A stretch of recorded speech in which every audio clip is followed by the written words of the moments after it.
Hello guys, अगर आप लोग मेरे चैनल पे नए हैं तो मेरे चैनल को सब्सक्राइब करिए और बेल आइकन को दबाएं, जो सबसे पहले आप सबके पास नोटिस पहुंचे। और कमेंट करके जरूर बताएं दोस्तों ये वीडियो कैसे लगे। का हो तू टिकटॉक चलावे लो का? हाँ चलाई ले तो का है। सुनो ना, हमरा से बियाह करब यही रूप रंग पर। हरे जवान रूप रंग बा तारा सामनो ही नहीं बा।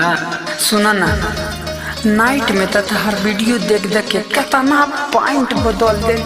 कौन लो बियाह प्लीज? भगवा की ना, हम सुतेले सोफा पर, तू सुतेला तरई पर। अब कथी पर बियाह करी? तहरा एक टूटल फाटल मरई पर। I am TikTok star.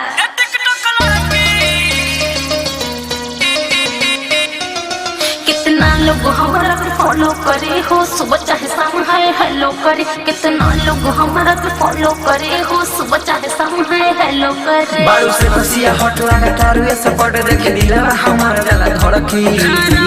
हाय रे हाय पतर की खेला बारू बड़ की रे टिकटॉक लड़की।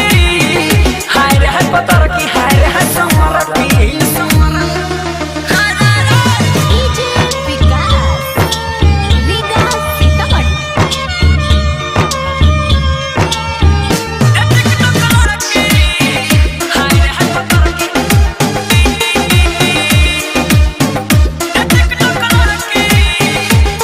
एक बेर खाली ठुमका लगा दिहिले, कितना लड़कों के पगला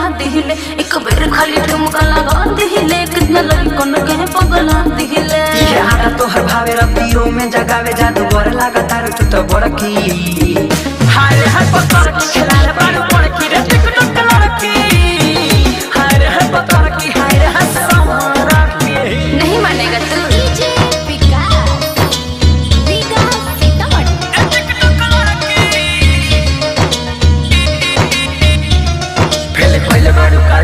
पाली के फोटो हाफ पैंट वाले अपन डाली के। फेल कोइल बाडू काल हमरा पाली के फोटो हाफ पैंट वाले अपन डाली के।